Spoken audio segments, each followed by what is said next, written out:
সর্বধর্ম সার নামে শাস্ত্রমর্ম। অর্থাৎ কলিযুগে যে কর্মই করো না কেন, দান করো, ব্রত করো, যেটাই করো না কেন, কিন্তু বৈষ্ণব মহাজন বললেন, দেখবেন এই জগতে অনেকেই আছে দান করে, বস্ত্র দান করে, রক্ত দান করে, করে না? তার মধ্যে শ্রেষ্ঠ দান হলো এই হরিনামামৃত সুধা দান। হরিনামামৃত সুধা, যে দানের ভিতরে সকলের মঙ্গল। মানুষের সুখে দুঃখে পাশে এসে দাঁড়ায়, মানুষ কাঁদলে এসে চোখের জল মুছিয়ে দেয়। আমি সেই ঈশ্বরকে মানি না যাকে জন্ম জন্মান্তর ডেকে নাকি পাওয়া যায় না। আমাকে বলছে আপনি তাহলে ভগবান মানেন না। কে বললো আমি মানি না? আমি মানি। প্রিয় দর্শক, শান্তিবার্তা চ্যানেলে আপনাদেরকে স্বাগত। শম্পা গোস্বামী এবং দীনকৃষ্ণ ঠাকুর মহাশয়ের কথা কীর্তন আপনারা শুনলেন। দীনকৃষ্ণ ঠাকুর মহাশয় বললেন উনি সেই ভগবানকে বিশ্বাস করেন যে চোখের জল মুছিয়ে দেয়। শম্পা গোস্বামী বললেন একমাত্র হরির নামেই উদ্ধার।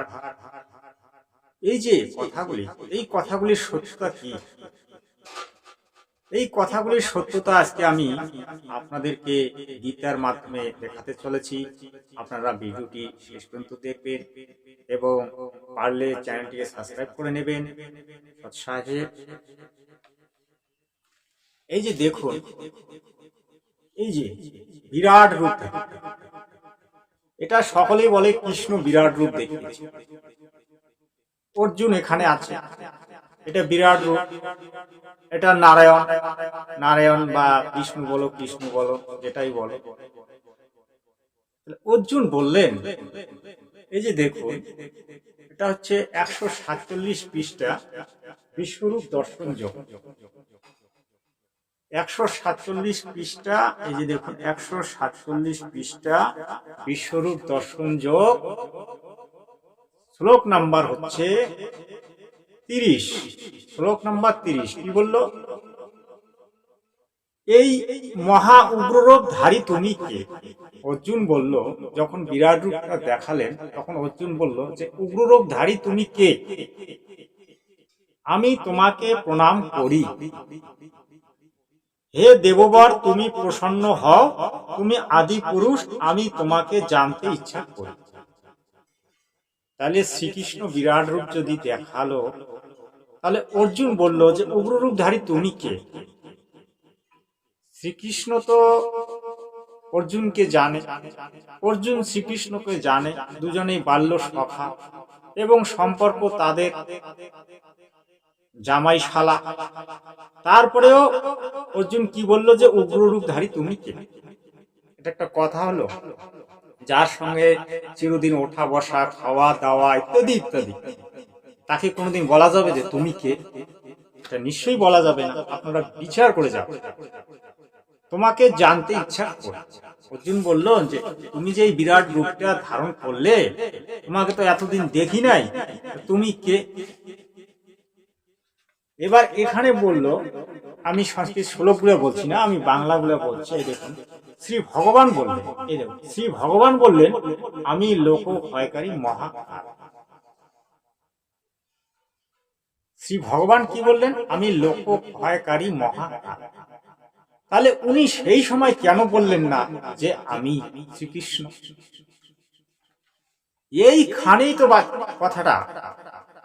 আমরা কিন্তু সকলেই গীতা পড়ি, কিন্তু গীতাটাকে সঠিকভাবে বুঝতে পারি না। আমি লোক ক্ষয়কারী মহাকাল, সমস্ত লোককে ক্ষয় করতে আমি প্রবৃত্ত। আমি এই সময় প্রবৃত্ত হয়েছি সমস্ত লোককে ক্ষয় করার জন্য। সুতরাং যুদ্ধ করে তুমি না মারলেও ওরা ধ্বংস হবে। অর্জুন, তুমি যদি যুদ্ধ নাও করো তবুও কিন্তু এরা ধ্বংস হবে। তাহলে প্রসঙ্গটা এটা। এবার অর্জুনকে বলছে, তুমি ওঠো, তুমি ওঠো, যুদ্ধ করে যশস্বী হও, শত্রুকে জয় করে সমৃদ্ধশালী রাজ্য ভোগ করো। হে সব্যসাচী, আগেই আমি ওদের সকলকেই নাশ করে রেখেছি, তুমি শুধু এর নিমিত্ত মাত্র হও। তাহলে এই ব্যক্তিটা কে? এই ব্যক্তিটা হচ্ছে কি বললো? লোক ক্ষয়কারী আমি মহাকাল। ইনি দেখালেন বিরাট রূপ, কিন্তু আমরা সকলে কি বুঝলাম জানেন? শ্রীকৃষ্ণই বিরাট রূপ দেখেছে। আজকে ইসকন, যারা ইসকন সন্ন্যাসী, এই যে ইসকন যে একটা সংস্থা, তারা কিন্তু জানে কৃষ্ণই পরমেশ্বর, কিন্তু তারা এই শ্লোকটাকে আজও বুঝতে পারেনি। এই শ্লোকটাকে না বোঝার কারণে তারা এই ধরনের কিন্তু কথাগুলি বলে। আজকে এই একটা কথা বলে, যে শস্যে দিয়ে ভূত খেদানো যায় সেই শস্যতে ভূত, অর্থাৎ যে শস্য দিয়ে ভূত খেদাবেন সেই শস্যতে ভূত। আমরা যাকে ভগবান বলে মানি সে হচ্ছে লোক ক্ষয়কারী মহাকাল। কৃষ্ণ কি কোনো কাল? আবার উনি কি বললেন? বীর যোদ্ধাদের সকলকেই আমি আগে হত করে রেখেছি, তুমি দুঃখ পরিত্যাগ করে ওদের যুদ্ধে পরাজিত করে জয়লাভ করতে সহজেই পারবে। ওদের আমি আগেই পরাজিত করে রেখেছি, তুমি যুদ্ধ করো, জয়লাভ করতে পারবে। তারপরে শ্লোকে আসছি,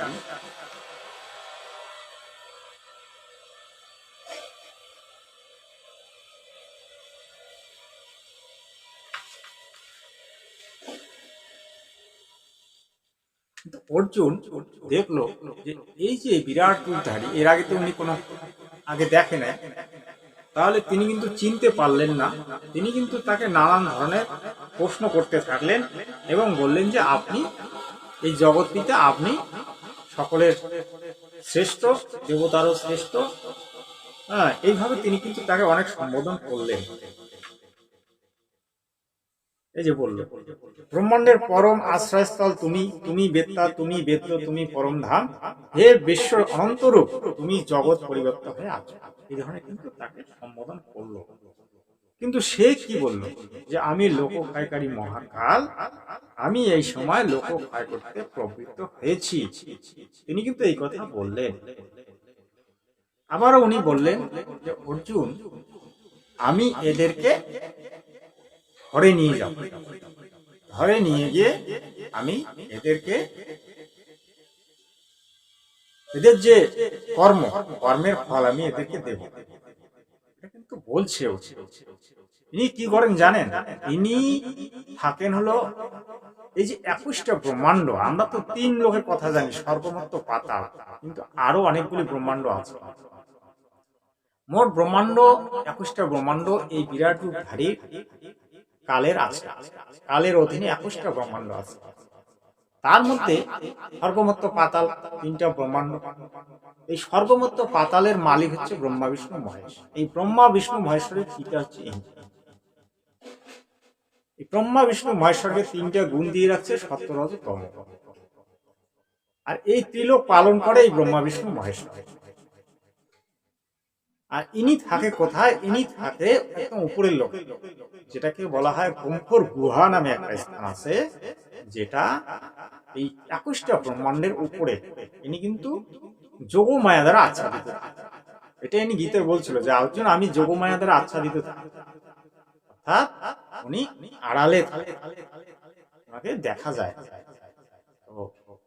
ইনি কি করে? এনার ওই গম্ভীর গুহার কাছাকাছি একটা তপ্তশিলা নামে একটা পাথর আছে, সেটাতে ওই জীবাত্মাগুলিকে ধরে নিয়ে গিয়ে ওখানে উনি ভাজে। ভাজার পরে উনি খায়। কেমন? গন্ধটা খায়, মানে গন্ধটা শুনে এবং খায়। যেমন আমরা মাছ ভাজা করি, মাছের যে একটা গন্ধ আসে, সেরকম ওই গন্ধটা উনি খায়। ওনার খাদ্য এটা। উনি অভিশপ্ত হয়েছে যে পরম ব্রহ্ম যে আছে, পরমেশ্বর ব্রহ্ম, তিনি নাকি অভিশাপ দিয়েছে। অভিশাপের কারণে উনি এই ঘটনাগুলি করেন। কাকে এরা বেশি মানে ভাজে? কাকে জানে? যারা দারু, মদ, গাঁজা, ভাং বেশি খায়, মাছ মাংস বেশি যায়, তাদেরকে কিন্তু নিয়ে গিয়ে বেশি করে ভাজে। এই জন্য বৈষ্ণবরা মাছ মাংস খায় না, এবং অনেক অনেক যারা সম্প্রদায় আছে তারা মাছ মাংস খায়। কারণ আমাদের যে সূক্ষ্ম দেহটা আছে, সূক্ষ্ম দেহের মধ্যে ওই যে ওই মাছ মাংস, দারু, মদ, গাঁজা, ভাঙের কিন্তু ওই একটা গন্ধ লেগে থাকে। সেটা ওই ভেজে ওই গন্ধটাকে বার করে ইনি খায়। এনার কাজ হলো এটা। এই জন্য উনি বলছে আমি লোক ক্ষয়কারী মহাকাল, আমি কারণ নই। অর্জুন, আমি কারণ নই। যে অনন্য ভক্তি যারা আমাকে চায়, তার কাছে আমি আসি। অর্জুনের কাছে উনি দর্শন দিচ্ছে। অর্জুন এনার ভক্ত ছিল, যার কারণে অর্জুনকে দেখা দিচ্ছে। সৎ সাহেব আগে দেখুন। যখন সতীদাহ প্রথা চলছিল, স্বামী মারা গেলে হাত পা বেঁধে বউগুলো আগুনের ওপরে তুলে দেওয়া হচ্ছিল। বলুন তো, নিমাই ছোট ছিল, নিমাইয়ের বাপ মারা গেল, তাহলে রীতিমতো হিসাব মতো তো নিমাইয়ের মাকে আগুনে তুলে দেওয়ার দরকার। তাহলে কেউ পারল না কেন তার মাকে আগুনের ওপরে তুলে দিতে? কারণ সকলে জানতো নিমাই এ নদিয়া নবদ্বীপের সব থেকে বড় পণ্ডিত। নাম মহামন্ত্র জপ করো, তাহলে সমস্ত রকমের ফল এক হরিনামেই তুমি পেয়ে যাবে। নিতাই গৌর হরি বল। তবে নাম করতে গেলে চিত্ত শুদ্ধ রেখে করতে হবে। চিত্তটাকে শুদ্ধ করে শুধুমাত্র নিজের সুখের কামনার্থে ভগবানের কাছে নাম করলে হবে না। নাম যদি তুমি করতে চাও, শুধুমাত্র যেন গোবিন্দ পাদপদ্ম লাভ করতে পারি, তার চরণের ঠাঁই পাই, কৃপা পাই, এই বাসনা নিয়ে দান তার চরণে নাম করতে হবে। আপনারা দেখলেন শম্পা গোস্বামীর কথা কীর্তন এবং দীনকৃষ্ণ ঠাকুর মহাশয়ের কথা কীর্তন। একদিকে দীনকৃষ্ণ ঠাকুর মহাশয় কুসংস্কারকে তুলে ধরলেন, আর একদিকে শম্পা গোস্বামী এই হরিনামের মাহাত্ম্য তুলে ধরলেন। কিন্তু আমার এই শ্রীমদ ভাগবত গীতায় কি লেখা আছে, আমি সেটা আপনাকে দেখাতে চাই।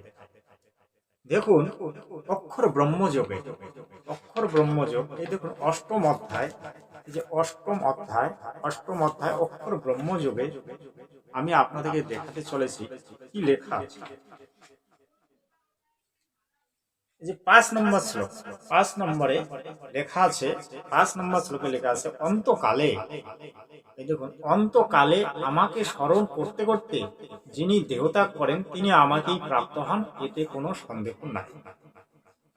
তাহলে যে সাধু ব্যক্তি অন্তকালে ভগবানকে স্মরণ করতে করতে দেহত্যাগ করেন তিনি ভগবানকেই প্রাপ্ত হন, এতে কোনো সন্দেহ নাই। তারপরে কি বলল? মৃত্যুকালে যে সকল লোক যেসব বিষয় স্মরণ করতে করতে দেহত্যাগ করেন সেই সব ব্যক্তি সেই রকমই ভাবেই প্রাপ্ত হন। অর্থাৎ আপনি যদি বিষয় বাসনা নিয়ে মৃত্যুকালে বিষয় বাসনায় মারা যান, তাহলে কিন্তু আপনাকে বিষয় বাসনার মধ্যেই আবার জন্ম হবে। অর্থাৎ কুত্তা, গাদা, শিয়াল বা যে কোনো ধরনের সাংসারিকের মধ্যেই আপনাকে ফিরে আসতে হবে। আবার কি বলল? যে ব্যক্তি আমাকে সবসময় আমাকে চিন্তা করে, মহান বুদ্ধি আমাকে সপি দিয়ে কর্ম করে, তার কিন্তু সেই ভগবানের চিন্তন সবসময় থাকে। আর যদি ভগবানের চিন্তন সবসময় থাকে তাহলে কিন্তু সে মৃত্যুর সময়ও তার সেইভাবেই থাকে, এই জন্য সে ভগবত প্রাপ্তি পায়। তারপরে দেখুন কি বলল, তারপরে দেখুন এই যে তারপরে আসলো 12 নম্বর শ্লোকে, ইন্দ্রিয়ের দ্বারসমূহ সংযত করে, মনকে হৃদয়ে স্থাপন করে, ধৈর্য সহ যোগ দ্বারা প্রাণবায়ুকে হৃদয়ের মধ্যে স্থাপন করবে। তারপর ওম একাক্ষর ব্রহ্ম শব্দটি মনে মনে উচ্চারণ করতে করতে তিনি দেহত্যাগ করেন, তিনি পরমাগতি লাভ করেন। তাহলে কি বললো? ইন্দ্রিয়ের দ্বার, এই যে আমাদের যে 9টা দ্বার আছে, আমাদের পঞ্চ ইন্দ্রিয় আছে, 9টা দ্বার আছে, তারপর আরো 3টে দ্বার আছে, টোটাল 12টা দ্বার। ইন্দ্রিয়ের দ্বার সমূহ মনকে হৃদয়ে স্থাপন করে, মনকে কোথায়? আত্মাতে স্থাপন করে, হৃদয় বলতে আত্মা। ধৈর্য সহ যোগ দ্বারা প্রাণবায়ু, এই যে প্রাণবায়ুকে যোগ দ্বারা প্রাণবায়ুকে হৃদয়ের মধ্যে স্থাপন করে। হৃদয় কোথায়? এই যে জিনিসগুলো বুঝতে হবে। হৃদয় কথার অর্থ হচ্ছে আত্মার সংযোগস্থলে, হৃদয়ের মধ্যে স্থাপন করে। তারপর ওম, এই একাক্ষর ব্রহ্ম শব্দটি মনে মনে উচ্চারণ করতে করতে যিনি দেহত্যাগ করেন তিনি পরমাগতি লাভ করে থাকেন। তাহলে গীতায় বলল ওম উচ্চারণ করে। তাহলে আমরা যে আজকে গীতা আমাদের সনাতন ধর্মের মূল গ্রন্থ, সেই গীতা অনুসারে কিন্তু আমরা ভক্তি করছি না, আমরা করছি কি? হরে রাম হরে কৃষ্ণ, রাধে কৃষ্ণ, শ্যাম কৃষ্ণ, যুগল কৃষ্ণ, ওম নম শিবায়, শ্যাম মিলা দে, রাধে মিলা দে, রাধে রাধে, নিতাই নিতাই, গৌর হরিবোল হরিবোল। এই যে গীতাটি যদি সনাতন ধর্মের মূল গ্রন্থ হয়, তাহলে গীতার মধ্যে এমন কোন পৃষ্ঠায় লেখা আছে হরে কৃষ্ণ কৃষ্ণ কৃষ্ণ হরে হরে? দেখান। আপনি যদি দেখাতে পারেন, বা যে কেউ যদি দেখাতে পারে, আমি ইউটিউব করা ছেড়ে দেব। ইউটিউব করা আমি ছেড়ে দেব, আর এই ভাগবত কথা আমি ছেড়ে দেব। আমার কোনো পোশাক নেই, আমার কোনো কপালে তিলক নেই, আমার গলায় দেখুন কোনো মালা নেই। আমি একজন সিম্পল সাধারণ ব্যক্তি। আমি দর্শককে দেখাতে চাই সত্যটা, যে সত্যটা দর্শক দেখুক এবং জানুক, আমার সাধু ভক্ত সন্তরা সত্যটা জানুক। ওম ওম অক্ষর, যারা ওম অক্ষর কে জানতে চায় এবং যারা ওম অক্ষর জপ বিধি জানতে চায়, তারা আমার চ্যানেলে কমেন্টসে লিখুন আপনার অ্যাড্রেস, আপনার নাম, আপনার ঠিকানা। আমি আপনাকে ভিডিওর মাধ্যমে বা কমেন্টসের মাধ্যমে ওম নামের জপ বিধি আমি আপনাকে বলে দেব, কিভাবে ওম নামের জপ করতে হয়। আর বাকি হরে কৃষ্ণ কৃষ্ণ কৃষ্ণ নামে ভাই কোনো মুক্তি হবে না। এগুলো হচ্ছে নাম রচক। আমাদের 4 বেদ 18 পুরাণে গীতায় হরে কৃষ্ণ নামে কোনো উল্লেখ নেই। যেটা শাস্ত্রে নেই সেটা করলে আপনার কোনো লাভ হবে না, কোনো গতি হবে না, কোনো মুক্তি হবে না, আপনি কোনো রকম কোনো শান্তি পাবেন না, আপনার অশান্তিতে জীবন কাটবে, শেষে আপনার নরকে যেতে হবে। আজকে আমার এই ভিডিওটি যারা দেখবেন, তারা যদি ইচ্ছা করেন কমেন্টসে অবশ্যই লিখবেন আর ওম নাম কিভাবে জপ করতে হয় এবং ওম নামের পূর্ণ ব্যাখ্যা কি, সেটা আমি কমেন্টসের মাধ্যমে বা ভিডিওর মাধ্যমে আবার আমি একটা ভিডিও করে আপনাদেরকে জানাবো। আজকের ভিডিওটি এটাই ছিল, সত্য দেখানো যে আসলেই হরে কৃষ্ণ নাম কিছু নয়। হ্যাঁ, আসল মন্ত্র হচ্ছে ওম। সেটা কি বলছে? ওম একাক্ষর শব্দটি, এটা জপ করতে বলছে, এটা আছে জপ করার বিধি। এটা হচ্ছে ব্রহ্ম মন্ত্র। এই ব্রহ্ম মন্ত্র যে জপ করে তার সর্বসিদ্ধি লাভ হয়। অর্থাৎ যতগুলি সিদ্ধি প্রাপ্ত মুনি ঋষি যারা আছে বা সিদ্ধি প্রাপ্ত যারা মুনি ঋষি এই জগতে ছিলেন, তারা কিন্তু এই হরে কৃষ্ণ কৃষ্ণ কৃষ্ণ বলেন না, তারা ওম নাম জপ করতেন। তা আপনি যদি সত্যিকারের ভক্তি করতে চান, সত্যিকারের সাধক হতে চান, তাহলে কিন্তু আপনাকে ওম নাম জপ করতে হবে। আর একটা কথা জানবেন, যে গুরু ওম নামে জপের বিধি দেয় আর ওম তৎসতে জপের বিধি দেয়, তিনি হচ্ছেন আসল গুরু, তত্ত্বদর্শী গুরু। আর বাকি যারা এই যে আগরম বাগরম মন্ত্র দিচ্ছে, কেউ তোমার কালী মন্ত্র দিচ্ছে, কেউ বিষ্ণু মন্ত্র দিচ্ছে, কেউ ব্রহ্মার মন্ত্র দিচ্ছে, কেউ শিব মন্ত্র দিচ্ছে, কেউ দুর্গার মন্ত্র দিচ্ছে, এগুলো কিন্তু বাস্তবে নয়। বাস্তবে মন্ত্র হচ্ছে ওম। 21 ব্রহ্মাণ্ডের যিনি অধিপতি তিনি হচ্ছেন ওম, তার একটাই মন্ত্র ওম। এনাকে যদি প্রাপ্ত করতে চান, এনার যদি পরম গতি লাভ করতে চান, তাহলে আপনাকে ওম মন্ত্র জপ করতে হবে। আর বাকি এই যে সর্বমত্ত পাতাল, এগুলো কিছু নয়। এই ব্রহ্মা বিষ্ণু মহেশ্বরেরও অত ক্ষমতা নেই যে আপনাকে পার করে দেবে, আপনাকে মুক্তি লাভ করে দেবে, এদের কোনো ক্ষমতা নেই। এগুলো ব্যর্থ। ব্রহ্মা বিষ্ণু মহেশ্বরের যে জন ভক্তি করে তার কি হয়? তার কোনো মুক্তি লাভ হয় না, সে এখানেই থেকে যায়। এটা সত্য। আগে ভিডিওটি দেখতে থাকবেন। অজ্ঞানে কত পাপ করছি তার ঠিক নেই, আর অজ্ঞানে যে আরো কত কি করছি তারও ঠিক নেই। পাপের পাহাড়ে জন্মে যাচ্ছে আমাদের। তাই পাপ খণ্ডনের উপায় একটাই, একমাত্র সদ্গুরু। জীবের নিস্তার লাগে নন্দসুত হরি, ভুবনে প্রকাশ হলেন গুরুর উপধরি। সব ব্যক্তিরা নিরামিষ খেয়ে ডাল্লাল্লা খেয়ে ভাগবত পাঠ করছে, একটু খোঁজ নিয়ে দেখবেন বেশিরভাগ জায়গা জমির মামলা তারা করছে, তারা চালাচ্ছে। অনেকে তো ভাইয়ের জায়গা জমি নিয়ে ভারত পাঠ করা আরম্ভ করে দিয়েছে। ভাই, মহাভারত পাঠ করে তুই শিখলি কি? মহাভারত পাঠ করে সে কিছু শেখে নাই, কারণ মূল গ্রন্থটাই যদি সে পাঠ না করে তাহলে সে কি শিখবে? মূল গ্রন্থটা হচ্ছে গীতা, সেই গীতাটাকে যদি সে পাঠ না করে সে কি শিখবে? গীতা আমাদের 4 বেদ, 18 পুরাণ, 6 শাস্ত্রের মূল গ্রন্থ। তা গীতা থেকে শুরু হয় ভগবত কর্ম, ভক্তি এবং প্রেম, ধৈর্য, ক্ষমা, দয়া।